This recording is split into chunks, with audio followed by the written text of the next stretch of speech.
हाय, क्या हाल है जी। तो आज ये वीडियो बहुत ही कमाल की होने वाली है। जिस तरह से मैंने आपको मैथ में बताया था, ऑब्जेक्टिव सब्जेक्टिव 2 नंबर वाला 5 नंबर वाला बहुत अमेजिंग तरीके से बताया था मैंने। और ये वीडियो में मैं आपको साइंस के बारे में बताने वाला हूँ। और ये मैंने क्वेश्चन पेपर निकाल लिया है अच्छे तरीके से अरेंजमेंट करके फॉर यू, आपके लिए। एंड इस वीडियो में आपको ऑब्जेक्टिव का क्वेश्चन और 2 नंबर वाला एक लघु उत्तरीय प्रश्न और दीर्घ उत्तरीय प्रश्न मिलने वाला है साइंस में, बायोलॉजी, फिजिक्स, केमिस्ट्री, तीनों से। तो ये वीडियो बहुत ही पॉजिटिव वाले होने वाली है। जैसे कि एग्जाम में क्या होता है ना, 80 नंबर का सवाल पूछता है, 20 नंबर का और ये होता है क्या, प्रैक्टिकल होता है। तो 80 नंबर का सवाल तो मैं नहीं लाया हूं, लेकिन 40 नंबर का सवाल जरूर लाया हूं। अगर आप इस वीडियो को ध्यान से देखेंगे और अगर आपको इसमें जितना सवाल याद है, यानी कि कितना आप स्कोर कर पाते हो, 40 नंबर में कितना नंबर ला पाते हो, यानी कि आपको परसेंटेज दिख रहा है कि आपको कितना परसेंट सवाल याद है। तो ये वीडियो को पूरी तरीके से ध्यान से देखिएगा, बहुत अच्छी वाली फीलिंग आने वाली। आपको लगेगा कि मैं जो तैयारी कर रहा हूं वाकई में बेस्ट तैयारी कर रहा हूं। इस वीडियो देखने के बाद आपको पता चला कि आपकी तैयारी कितनी अच्छी है और मुझे भी पता चल जाएगा। वीडियो अच्छी लगेगी तो लाइक करना लास्ट में, और पहली बार तो चैनल को सब्सक्राइब कीजिएगा। तो चलिए शुरू करते हैं बहुत ही कम समय में। तो आइए शुरू करते हैं। क्या बोलते हैं, तो यहाँ पे हम लोग लाए हैं साइंस का सैंपल पेपर 2023 के लिए। और यहाँ पे ऑब्जेक्टिव क्वेश्चन 1 नंबर वाला सवाल आपको 13 पीस मिलेगा। फिर 2 नंबर वाला सवाल आपको 6 पीस मिलेगा, जिसमें 2 केमिस्ट्री, 2 फिजिक्स और 2 बायोलॉजी का है। और 5 नंबर वाला सवाल 3 पीस मिलेगा, जिसमें 1 केमिस्ट्री, 1 बायोलॉजी, 1 फिजिक्स का है। ठीक है ना। तो टोटल मिलाकर के यहाँ पे 40 नंबर का हो जाएगा सवाल। तो एकदम ईमानदारी पूर्वक वीडियो को देखिएगा और ईमानदारी पूर्वक आप बताइएगा लास्ट में कि आपको इसमें से कितना परसेंट आपको सवाल याद था। तो शुरू करते हैं सब्जेक्टिव क्वेश्चन से, यानी कि वस्तुनिष्ठ प्रश्न से। ठीक है ना। सबसे पहला बोलता है कौन नेत्र का रंगीन भाग है। ओके, रंगीन भाग कौन सा, कॉर्निया, रेटिना, परितारिका, पुतली। रंगीन भाग का मतलब जिसकी आंखें कलरफुल होती है ना, क्या बोलते, किसी की आंखें ब्राउन होती है, किसी का ब्लू होती है, तो वो क्या होते हैं, कॉर्निया। ठीक है, कॉर्निया भी नहीं होगा, रेटिना भी नहीं होगा, पुतली भी नहीं होगा, क्या होगा, परितारिका। So answer number C. ठीक है ना, answer is the C answer, यानी कि परितारिका जो है, यानी कि आयरिस, इसको इंग्लिश में क्या बोलते हैं, आयरिस कहते हैं। और यही रंगीन भाग होता है। आंख का रंगीन होना आयरिस पे डिपेंड करता है। ठीक है ना, परितारिका पे। ठीक है, चलिए आगे सवाल देखिए। वायुमंडल में प्रकाश के किस वर्ण का प्रकीर्णन अधिक होता है। सबसे ज्यादा प्रकीर्णन किस रंग का होता है, यानी कि प्रकीर्णन मतलब फैलना, छितरा जाना। ठीक है ना। लाल कलर का, नीला, पीला, रंगीन, नारंगी। तो किसका ज्यादा होता है, तो नीला का होगा, क्योंकि नीला का प्रकीर्णन ज्यादा होने की वजह से आसमान हमको नीला नीला दिखाई पड़ता है। ठीक है ना। ओके, तो नीला का प्रकीर्णन क्या होता है, सबसे ज्यादा होता है। ठीक है ना। चलिए आगे सवाल देखते हैं। आगे क्या बोलता है जी, आगे देखिए तीसरा नंबर सवाल क्या बोलता है, निम्नलिखित में से किसका अपवर्तनांक सबसे अधिक होता है। सबसे अधिक अपवर्तनांक किसका होता है, तो एक बात याद कीजिए, जिसका विचलन अधिक होगा उसका अपवर्तनांक भी अधिक होगा। जिसका विचलन अधिक होगा उसका अपवर्तनांक भी अधिक होगा। तो यहाँ पे तो कलर का नाम नहीं दिया, कलर का देता तो अलग हो जाता है। यहाँ पे सबसे ज्यादा अपवर्तनांक किसका होता है, हीरा का होता है। तो आपके लिए एक होमवर्क मिलता है, जल्दी से कमेंट करके हीरा का अपवर्तनांक कितना होता है, ये होमवर्क आंसर कमेंट करेंगे। ठीक है ना। और अगर कलर के बारे में पूछा जाए कि किस कलर का अपवर्तनांक ज्यादा होता है, तो मैं आपको बता दूं बैगनी रंग का अपवर्तनांक ज्यादा होता है, क्योंकि बैगनी रंग का विचलन ज्यादा होता है और तरंगदैर्ध्य कम होता है। और लाल रंग का अपवर्तनांक सबसे कम होता है, क्योंकि उसका विचलन सबसे कम होता है और तरंगदैर्ध्य लाल रंग का ज्यादा होता है। ठीक है ना। चलिए आगे बोलता है कौन सा एंजाइम वसा पर क्रिया करता है। बहुत ही इंपॉर्टेंट सवाल है, कौन सा एंजाइम जो वसा पर क्रिया करता है, पेप्सिन, ट्रिप्सिन, लाइपेज या एमाइलेज। तो लाइपेज एंजाइम जो है वो वसा पे क्रिया करता है। पेप्सिन और ट्रिप्सिन ये प्रोटीन को पचाता है, और एमाइलेज जो है कार्बोहाइड्रेट को पचाता है। ठीक है। आगे सवाल है एंड्रोजन क्या है जी। एंड्रोजन क्या है, तो एंड्रोजन एक हार्मोन है। अब एक आता है ऐसा सवाल, एस्ट्रोजन का भी एंड्रोजन पूछता है। तो यहाँ पे एंड्रोजन पूछा गया, और एंड्रोजन जो है नर में पाए जाने वाला हार्मोन, क्या, नर लिंग हार्मोन है। ठीक है, नर में पाए जाने वाला हार्मोन है। अगर आपको एस्ट्रोजन पूछेगा तो मादा हो जाएगा, एस्ट्रोजन बोलेगा तो मादा हो जाएगा। ठीक है। चलिए छठा सवाल देखिए क्या बोलता है, वैद्युत प्रतिरोधकता का एसआई मात्रक क्या होता है। वैद्युत प्रतिरोधकता का एसआई मात्रक क्या होगा, ओम होगा या ओम मीटर होगा या वोल्ट मीटर या ओम मीटर। तो वैद्युत प्रतिरोधकता का मात्रक होगा ओम मीटर। ठीक है ना, ओम मीटर। सिर्फ प्रतिरोधक का मात्रक बोलेगा तो ओम हो जाएगा, और वैद्युत प्रतिरोधकता का मात्रक बोलेगा तो ओम मीटर हो जाएगा। ओके, तो चलिए आगे सवाल देखते हैं क्या बोलता है सवाल आगे 7 में। 7 बोलता है विद्युत धारा के चुंबकीय प्रभाव का खोज किसने किया। बहुत अच्छा सवाल है कि विद्युत धारा के चुंबकीय प्रभाव का खोज किसने किया, सवाल पूछा जाता है। किसने किया था, फैराडे ने, ऑस्टेड ने, एम्पियर ने या बोर ने। तो याद कीजिएगा ऑस्टेड ने जो है विद्युत धारा के चुंबकीय प्रभाव का खोज किया था। चलिए 8वां सवाल पढ़ते हैं क्या बोलता है। विद्युत मोटर परिवर्तित करता है, क्या परिवर्तित करता है, क्या चेंजेस करता है। तब विद्युत मोटर क्या यांत्रिक ऊर्जा को विद्युत ऊर्जा में बदलता है, या रासायनिक ऊर्जा को विद्युत ऊर्जा में बदलता है, या विद्युत ऊर्जा को रासायनिक ऊर्जा में बदलता है, या विद्युत ऊर्जा को यांत्रिक ऊर्जा में बदलता है। तो सिंपल सा लॉजिक समझिए, जब विद्युत मोटर जो होता है उसमें हम लोग बिजली प्रवाहित पहले करेंगे तब उसका पाठ पुर्जा चलता है कि नहीं। तो विद्युत धारा जो डालेंगे तब उसका पाठ पुर्जा चलने वाला यांत्रिक ऊर्जा में बदल जाना। इसी का जस्ट उल्टा आप लीजिए जनरेटर, है ना, इसी को उल्टा क्या जनरेटर लीजिए। तो जनरेटर क्या होता है, जब जनरेटर को पार्ट को जब घुमाते हैं तो मतलब घुमाने का मतलब यांत्रिक ऊर्जा देते हैं, तब जब घूम जाता है तब उससे बिजली निकलती है, तब विद्युत ऊर्जा बदलता है। जनरेटर बोले, डायनेमो बोले, ठीक है ना। चलिए सवाल देखिए अगला है, कार्बन का परमाणु संख्या कितनी होती है। बताओ भाई साहब कार्बन की परमाणु संख्या। तो hydrogen, helium, lithium, beryllium, boron, carbon 6 हो गया। छठा नंबर हो जाएगा हमारा ऑप्शन नंबर ए। क्लियर है, उम्मीद करता हूं कब तक तो सही बनाए होंगे आप लोग। 10वां सवाल यहाँ पे देखिए क्या बोलता है, एथेनॉल का क्रियाशील मूलक कौन सा है। क्रियाशील मूलक का सूत्र क्या होता है। देखिए OH, single bond OH, single bond CHO, single bond COOH और यहाँ पे डबल बॉन्ड CO। तो बताना है कि एथेनॉल का क्रियाशील मूलक का नाम क्या होता है। तो एथेनॉल इसको एल्कोहल भी बोला जा सकता है। तो सिंगल बॉन्ड OH होता है एथेनॉल का, और COOH ये CHO देख रहे हैं ये किसका है, एल्डिहाइड का, ठीक है ना, एल्डिहाइड का है। और ये जो देख रहे हैं ये कार्बोक्सिलिक अम्ल का है और ये कीटोन का है। याद कर लीजिए कार्बोक्सिलिक अम्ल का है और ये कीटोन का है, ठीक है ना। 11वां सवाल देखिए, मछली का श्वसनांग है, मतलब मछली का श्वसन जो लेता है किससे लेता है, ट्रैकिया से लेता है या गिल से या त्वचा से या फेफड़ा से, ठीक है ना। तो किससे लेता है मछली, मछली जो है गिल से श्वसन लेता है, जिसको हम लोग गलफड़ा कहते हैं, है ना। ट्रैकिया से श्वसन कौन करता है, जो कीट फटिंगा, तिलचट्टा वगैरह हो गया, टिड्डा वगैरह हो गया, वो सब करता है। और त्वचा से कौन करता है, त्वचा से आप जब समझ लीजिए केंचुआ हो गया या मेंढक हो गया, फेफड़ा से मनुष्य लोग शोषण करते हैं।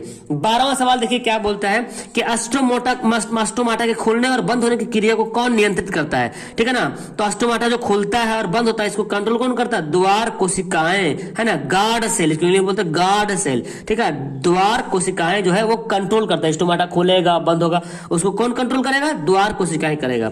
13वां सवाल देखिए, कौन सा ऊर्जा स्रोत सौर ऊर्जा से उत्पन्न नहीं है, यानी कि सौर ऊर्जा यानी कि सोलर ऊर्जा, सूर्य के द्वारा जो ऊर्जा हो रहा उससे कौन सा ऊर्जा उत्पन्न नहीं है। तो भूतापीय ऊर्जा सोलर ऊर्जा से उत्पन्न होता है, ठीक है ना। पवन ऊर्जा भी सोलर ऊर्जा से होता है, और जय मात्रा भी, लेकिन नाभिकीय ऊर्जा जो है ये सोलर ऊर्जा से उत्पन्न नहीं होता। तो हमारा आंसर क्या हो जाएगा, सी हो जाएगा। तो यहाँ पे आपको 13 में 13 नंबर लाना है, क्योंकि एक एक नंबर का सवाल था। अब आप पढ़ेंगे लघु उत्तरीय प्रश्न।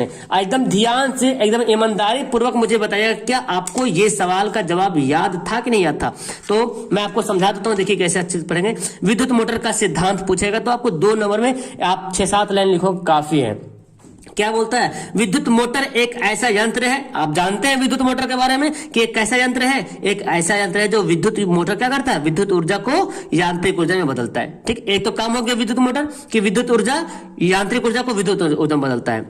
जब किसी आयताकार कुंडली को चुंबकीय क्षेत्र में रख देते हैं, यानी कि एक आयताकार कुंडली है और चारों तरफ चुंबकीय क्षेत्र है, इधर पूरा क्षेत्र रख देते हैं, चुंबकीय क्षेत्र है, ठीक है ना, और यहाँ पे आयताकार कुंडली एक कुंडली रख दिए, तो क्या होता है उसमें धारा प्रवाहित की जाती है, और जब इसमें इलेक्ट्रिक फ्लो करते हैं तो कुंडली पर बल लगता है, कुंडली पर एक फोर्स लगता है, बल लगता है, और कुंडली घूमने लगती है। समझ आई मेरी बात। यानी कि एक यहाँ पे मान लेते ये क्या है, एक मान लेते ये है हमारा चुंबकीय क्षेत्र पूरा भरा हुआ है, ठीक है ना, और यहाँ पे कुंडली रख दिए, और यहाँ पे विद्युत धारा जब प्रवाहित किए तो ये कुंडली क्या हुआ, घूमना शुरू हो गया। वही बोला गया कि आयताकार कुंडली को चुंबकीय क्षेत्र में जब रखा जाता है तो उसमें धारा प्रवाहित की जाती है और कुंडली पर बल लगता है, क्या एक फोर्स लगता है, उसको बोलते, और वो जो है लगातार घूमते रहते हैं। यही जो सिद्धांत है विद्युत मोटर का सिद्धांत कहलाता है। इतना आपको लिखना है, 2 नंबर हंस के मिलेगा। चलिए आगे बढ़ते हैं। उत्तल लेंस को अभिसारी लेंस क्यों कहा जाता है, सवाल पूछा गया एग्जाम में, इसलिए बहुत ही ज्यादा इंपॉर्टेंट हो गया। देखिए उत्तल लेंस को अभिसारी लेंस कहा जाता है क्योंकि आने वाली प्रकाश की किरणों को अभिसारित करता है। अभिसारित मतलब एक जगह जमा कर दे, एकदम अपना लैंग्वेज में मैंने आपको लिख के बताया, भले हाथ से नहीं लिखा, प्रिंट लिखा हुआ, लेकिन अपने से लिखा हूं मैं इसको आपके लिए। क्या बोला गया, जो किरणें आती है, जो लेंस होती है ना, ये जो उत्तल लेंस है, और जो किरणें आ रही इधर से दूर से किरणें आ रही है, और सबको क्या कर रहा है, एक जगह अभिसारित कर रहा, मतलब एक जगह क्या कर रहा है, जमा कर दे रहा है, इसको बोलता है अभिसारित कर देता है, ठीक है ना। इसलिए प्रकाश किरणों को अभिसारित करने के कारण, यानी कि ये लेंस क्या कर रहा, उत्तल लेंस क्या करता है, प्रकाश की किरणों को अभिसारित करता है, एक जगह जमा करता है, इसीलिए इसको अभिसारी लेंस कहते हैं। तो अब इसका मतलब समझ गए कि जब उत्तल लेंस को अभिसारी लेंस कहेंगे तो अवतल लेंस को क्या करेंगे, क्या कहेंगे, अपसारी लेंस। क्लियर है। ऑब्जेक्टिव में सवाल बहुत पूछता है कि किस लेंस को अभिसारी कहते हैं, किस लेंस को अपसारी कहते हैं। तो आप अगर सब्जेक्टिव क्वेश्चन को पढ़ते हो तो मेरे ख्याल से ऑब्जेक्टिव एकदम ऑटोमेटिक क्लियर होने वाला है। क्या कहते हैं जिसके बारे में। आगे सवाल अब बायोलॉजी से हो गए, 2 नंबर हम पढ़ लिए, 2 सवाल पढ़ लिए फिजिक्स का। अब बायोलॉजी से पादप हार्मोन क्या होते हैं और 2 पादप हार्मोन का नाम लिखिए। देखिए पादप हार्मोन वे रासायनिक पदार्थ जो पौधों में कम मात्रा में उत्पन्न होकर उनमें नियंत्रण एवं समन्वय का कार्य करता है। मतलब समझे कि पौधों में एक रासायनिक पदार्थ होता है जो बहुत कम मात्रा में, थोड़ी मात्रा में निकलता है और उस पौधों को कंट्रोल करता है, समन्वय करता है, कंट्रोल करता है कि कितना बढ़ना है, कितना नहीं बढ़ना है ना, कितना मोटा होना है, ठीक है। ये सभी चीज को क्या करता है, समन्वय और नियंत्रण और समन्वय करता है, कंट्रोल करता है, और इसी को बोलते हैं पादप हार्मोन। इसको हम फाइटो हार्मोन भी कहते हैं, ठीक है ना। इसको क्या कहते हैं, फाइटो हार्मोन कहते हैं। तो जैसे यहाँ पे 2 पादप हार्मोन का उदाहरण पूछा गया तो ऑक्सिन, जिब्रेलिन, इसके अलावा और भी बोल सकते हैं, एब्सिसिक एसिड बोल सकते हैं, साइटोकाइनिन बोल सकते हैं, इथिलीन बोल सकते हैं, ये सब पादप हार्मोन है, ठीक है ना। तो आपको बस इतने ही लिखना है, 2 नंबर के लिए ये काफी है। अब मेरे पास सवाल आ गया है, प्रकाश संश्लेषण क्या है जी, इसका रासायनिक समीकरण लिखिए। बहुत अच्छा सवाल, इंपॉर्टेंट, एग्जाम में पूछा था। बच्चा अगर इसको भी अगर रेडी नहीं कर रखा हो तो जरूर 2 नंबर में भी रेडी कर लेना। पर पेड़ पौधे द्वारा क्या होता है, देखो प्रकाश संश्लेषण होता क्या, तो पेड़ पौधे द्वारा कार्बन डाइऑक्साइड गैस जो कि वायुमंडल से प्राप्त होता है, जल जो कि जल से प्राप्त होता है, क्लोरोफिल तो ये तो पत्ती में ऑटोमेटिक पहले से रहता है, तो कार्बन डाइऑक्साइड गैस, जल, क्लोरोफिल के माध्यम से सूर्य की जो प्रकाश है उसकी उपस्थिति में ग्लूकोज का संश्लेषण करता है। क्या करता है, ग्लूकोज का संश्लेषण जो करता है उसी को बोलते हैं प्रकाश संश्लेषण। समझ आया। यानी कि पेड़ पौधे क्या करता है, वायुमंडल से कार्बन डाइऑक्साइड गैस लेता है, जड़ से जल लेता है, और पत्तियों में मौजूद क्लोरोफिल और सूर्य के प्रकाश के माध्यम से जो भोजन बनाता है, आप ग्लूकोज का संश्लेषण के पे डायरेक्ट लिख सकते हैं, भोजन का निर्माण करता है। ये जो क्रिया होता है इसको बोलते हैं प्रकाश संश्लेषण। जैसे यहाँ पे देखिए ये क्या है, CO2 है, कार्बन डाइऑक्साइड गैस है, और ये जल है, ये जल लिया, और क्लोरोफिल था पहले से, सूर्य का प्रकाश लिया, और क्या बना, ये बना ग्लूकोज। यही तो याद करना है, ग्लूकोज का संश्लेषण करता है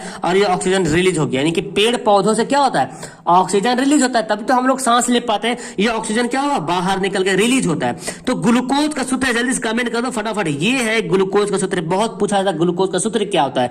तो पेड़ पौधे जो भोजन बनाते हैं किस रूप में बना रहा है भाई साहब, देखो कार्बन डाइऑक्साइड लिया, जल लिया, क्लोरोफिल, सूर्य के प्रकाश, ये चारों मिलकर के ग्लूकोज बना। यही ग्लूकोज उसका भोजन है और ये जो है रिलीज हो गया, ठीक है ना। तो ये आपके लिए बहुत इंपॉर्टेंट, कभी कभी तो पूछता है कि इसका रासायनिक सूत्र ही लिखने बोल देता है कार्बन प्रकाश संश्लेषण का, तो आएगा तो लिख दीजिएगा, ठीक है ना। चलिए आगे बढ़ते हैं। सोडियम कार्बोनेट का जलीय विलयन क्षारीय होता है, क्यों, यहाँ पे मिस्टेक से हो गया, क्षारीय क्यों होता है सोडियम कार्बोनेट। तो आप समझ में आ गया कि सोडियम कार्बोनेट अम्लीय नहीं बल्कि क्षारीय होता है। क्यों होता है भाई, ये जानते हैं।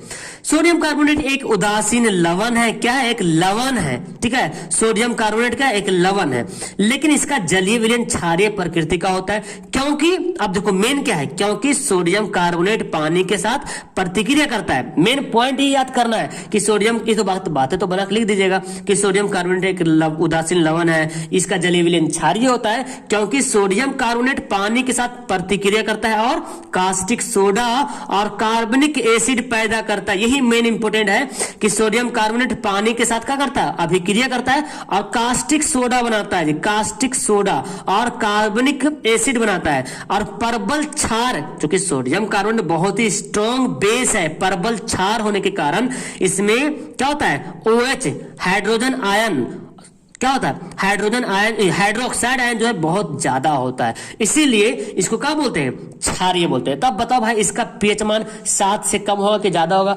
ऑब्वियसली सी बात है, जब ये क्षारीय है सोडियम कार्बोनेट, जब क्षारीय तो इसका पीएच मान 7 से ज्यादा होगा, 7 से कम तो अम्ल का होता है। समझ में आया? तो मेन मोटिव क्या है, सोडियम कार्बोनेट को क्यों बोलते हैं क्षारीय?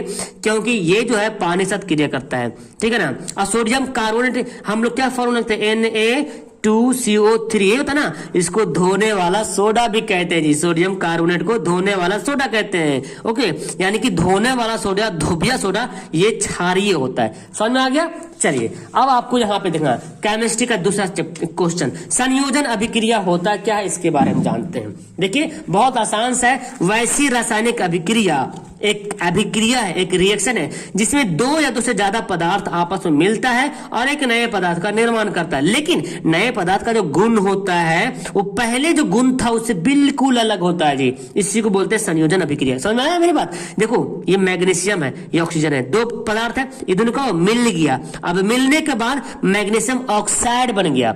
ओके, क्या बना, मैग्नीशियम ऑक्साइड बन गया। तो यहाँ पे ध्यान से देखिए, मैग्नीशियम अलग था, ऑक्सीजन अलग था, ये दोनों का गुण अलग था, और जब ये दोनों मिला तो मैग्नीशियम ऑक्साइड बन गया। इसका गुण और इसका गुण बहुत डिफरेंट हो गया, यानी कि पहले शुरू में 2 या 2 से ज्यादा पदार्थ मिला, संयोजन का मतलब मिलना, संयोजन का मतलब होता है मिल जाना, तो 2 या 2 से अधिक पदार्थ मिलेगा और नए पदार्थ का निर्माण करेगा, उसको बोलेंगे संयोजन अभिक्रिया। तो आप जब लिखोगे ना डिफिनेशन, तो उसके नीचे आप एग्जाम्पल नहीं पूछना, लेकिन आप एग्जाम्पल डालना, क्योंकि इसको लिखने से आपका आंसर बहुत इफेक्टिव हो जाता है। उम्मीद है कि समझ में आ गया होगा। तो आप यहाँ पे अगर 6 के 6 सवाल याद था आपको, तो 6 दूना 12 नंबर आपको मिलने वाला है। ओके, या तो याद नहीं था तो आप काट लीजिएगा, नीचे कमेंट करके बताइए काट करके। अब देखो यहाँ पे निकट दृष्टि दोष किसे कहते हैं, किसे कहते हैं, इसके क्या कारण है, इसके संशोधन की विधि को सचित्र वर्णन कीजिए। तो ये बनेगा 5 नंबर का सवाल, अगर आपको याद है तो। चलिए पहले बताते हैं निकट दृष्टि दोष होता है क्या।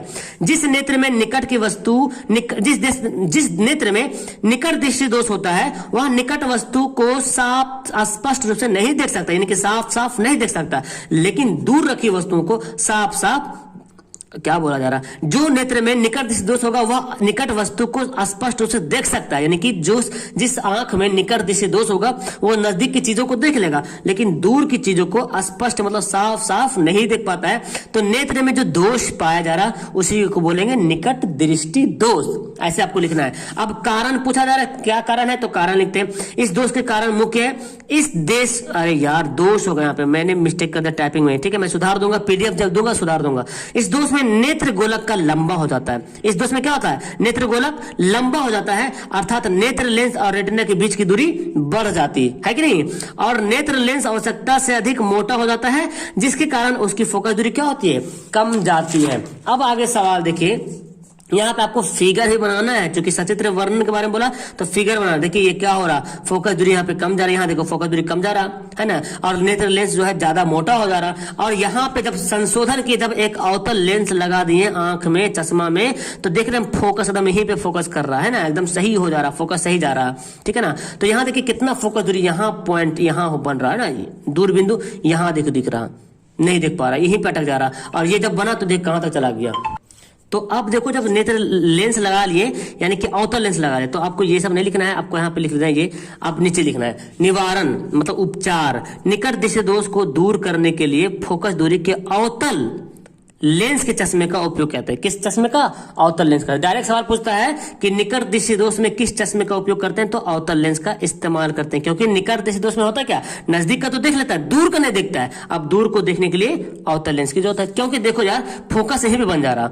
अब जिसकी आंखें सही है तो दूर तक अनंत तक देखना मांगता है ना, लेकिन यही पे फोकस बन जा रहा, तो बंदा दूर का तो साफ साफ नहीं देख पाएगा ना। अब जैसे ही लेंस लगाए देखो पूरा क्लीन हो गया, जहां तक इसकी आंखें जाएगी वहां तक देख पाएगी। तो लिख लिए, क्योंकि अवतल लेंस क्या करता है, दूर वस्तु से आने वाली समांतर किरण को इतना अपसारित कर देता है कि उस वस्तु का प्रतिबिंब रेटिना पर बन जाता है। अब जब हम लेंस लगाते हैं ना अवतल लेंस, तो इससे जो आता है किरणें इतना अपसारित करता है कि क्या करता है, ये जाके एक जगह रेटिना पे जाके क्या करता है, बन जाता है। तो इसका मतलब देखो क्या कर रहा, अवतल लेंस क्या कर रहा, प्रकाश की किरणों को अपसारित कर रहा। मतलब अपसारित मतलब क्या होता है, हाँ एक जगह, सॉरी अपसारित मतलब फैलाना, यानी कि अवतल लेंस का काम क्या कर रहा, अपसारित कर रहा, इनका अवतल लेंस को अपसारी लेंस भी कहते हैं। ठीक है, चलिए केमिस्ट्री सवाल पढ़ते हैं। देखिए क्या बोलते हैं, ये भी आपका 5 नंबर का सवाल है जी। बेकिंग सोडा का रासायनिक सूत्र लिखना है, इसके बनाने की विधि, गुण, उपयोग बताना है। यार बहुत आसान सा सवाल है, आपने अगर ऐसे पढ़ लिया ना तो मैं बता रहा हूं ऑब्जेक्टिव तो खैर किसी हाल में नहीं छूटने वाला।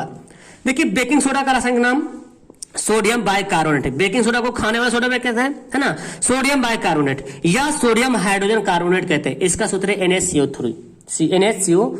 ठीक है, अब देखिए बनाने की विधि, इसे अमोनिया सोडा विधि या साल्वे विधि द्वारा तैयार किया जाता है। कौन सी विधि? अमोनिया सोडा विधि या साल्वे विधि द्वारा तैयार किया जाता है। NH3 यानी कि क्या हो गया, अमोनिया, जल, कार्बन डाइऑक्साइड गैस में सोडियम क्लोराइड का उपयोग कर बेकिंग सोडा बनाया जाता है, जिसको खाने वाला सोडा कहते हैं। तो आपसे सवाल पूछा जाएगा कि बेकिंग सोडा किस विधि से बनाया जाता है, तो अमोनिया सोडा विधि या तो साल्वे विधि, दोनों वही है। ठीक है ना, अब इसका हम लोग को यहाँ पे लिख देना इक्वेशन कि देखो सोडियम क्लोराइड था, NaCl था, इन बोला था कि सोडियम क्लोराइड कहाँ के थे, ये तीनों में मिलाए थे। तो सोडियम क्लोराइड, जल हो गया, कार्बन डाइऑक्साइड गैस हो गया और अमोनिया, ये तीनों को जब मिलाए तो NH4Cl बन गया और NaCO3 बन गया। ठीक है ना, यानी कि ये हमारा मेन चीज प्राप्त हो रहा, सोडियम बाइकार्बोनेट, खाने वाला सोडा। अब इसका गुण क्या है, इसका क्वालिटी क्या है, तो यह एक रवादार सफेद ठोस पदार्थ है, यानी कि सोडियम बेकिंग सोडा जो ठोस होता है, सादा सादा होता है, सफेद होता है, यह जल में कम घुलनशील, जल में नहीं घुलता जल्दी, है ना। इसका जलीय विलयन क्षारीय होता है जो लाल लिटमस को नीला करता है। समझ गए भाई साहब कि सोडियम क्लोराइड क्या है ना, सोडियम बाइकार्बोनेट का जलीय विलयन भी क्या होता है, क्षारीय होता है, और जो का क्षार का होने का गुण है कि लाल को नीला कर देना, तो ये आपको लिख देना है। अब इसका उपयोग जानते हैं भाई साहब, उपयोग क्या है, देखिए बेकिंग पाउडर, खाने का सोडा और टार्ट्रिक अम्ल का मिश्रण होता है। एक सवाल आया था ऑब्जेक्टिव में कि बेकिंग पाउडर किसका मिश्रण होता है, तो खाने वाला सोडा का, उसी को बोलते हैं यार, और टार्ट्रिक अम्ल का क्या होता है, मिश्रण होता है। सवाल ये पूछा किसका मिश्रण होता है, टार्ट्रिक अम्ल का या सिट्रिक अम्ल का या नाइट्रिक अम्ल का, तो बताइएगा। टार्ट्रिक अम्ल का मिश्रण होता है, जिसको क्या कहते हैं, पावरोटी या केक बनाने में उपयोग करते हैं। भाई साहब पावरोटी और केक बनाने में सोडियम बाइकार्बोनेट का उपयोग किया जाता है। यह एक एंटासिड भी है। एंटासिड का मतलब हुआ जिसका उपयोग औषधि के रूप में पेट की अम्लता को दूर करने में किया जाता है, यानी कि पेट में डाइजेशन जो प्रॉब्लम होता है ना, उसको दूर करने में इसका उपयोग करते हैं जी। इसे अग्निशामक यंत्रों में भी उपयोग करता है, यानी कि देखे होंगे आप लोग फ्री फायर बोलते हैं, फायर ब्रिगेड देखे होंगे आप लोग, या तो देखोगे बहुत सारे ऑफिस वगैरह में जो एक सिलेंडर लगा रहता, टंगा रहता है, रेड, वो आग बुझाने वाला सिलेंडर होता है, उसी को बोलते हैं अग्निशामक, मतलब आग बुझाने वाला सिलेंडर होता है ना, उसमें जो है सोडियम बाइकार्बोनेट का इस्तेमाल करते हैं, और उसमें जो H2SO4 भी होता है, सल्फ्यूरिक अम्ल भी होता है। ठीक है ना, आगे इसका उपयोग प्रयोगशाला में भी करते हैं, यानी कि लैबोरेटरी में भी इसका इस्तेमाल करते हैं। और खाने वाला सोडा तो होता है, इसलिए इसको रसोई घर में एकदम अच्छे पकवान बनाने के लिए भी इसका इस्तेमाल करते हैं जी। ठीक है ना, अब हमारे पास आ गया बायोलॉजी का सबसे बेस्ट क्वेश्चन है। ओके, ये सब सवाल बहुत इंपॉर्टेंट, अगर आपको याद नहीं है तो अभी से मेरे को कमेंट करो, वादा करो, प्रोमिस करो कि आपको यहां पर एक दिन के अंदर याद कर लेना है, 1 से 2 दिन, ज्यादा नहीं लेना है।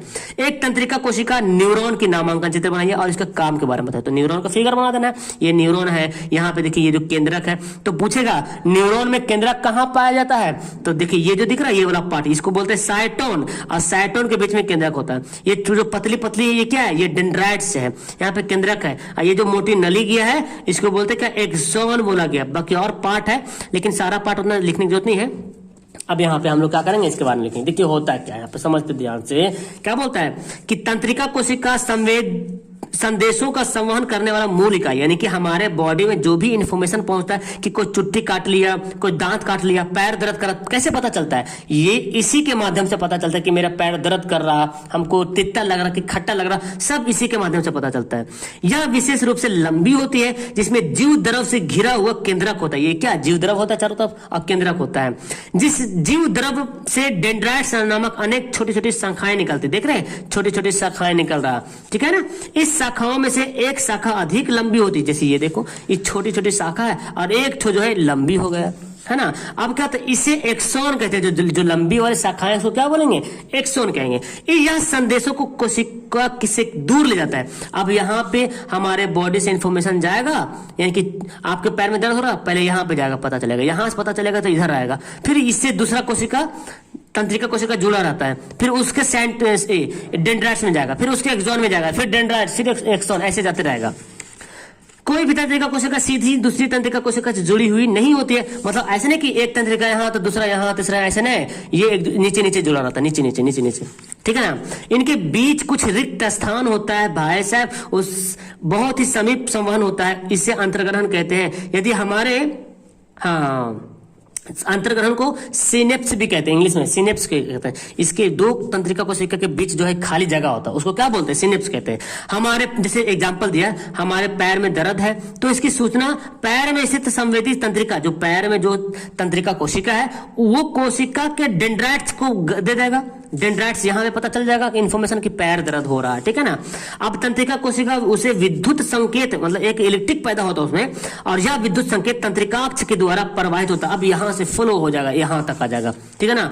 अंतर्ग्रहण में होता हुआ, मतलब जो सिनेप्स है, दूसरा जो कोशिका है उसके पास जाएगा, यह मस्तिष्क तक पहुंच जाता है, दिमाग तक पहुंचता है। और दिमाग तक पहुंचता है तो बोलता है अनुक्रिया करता है, तब रिएक्शन करता है, तब बोलता है भाई साहब पैर में दर्द हो रहा, जल्दी से पैर को पकड़ते हैं, दबाते हैं कस के, है ना।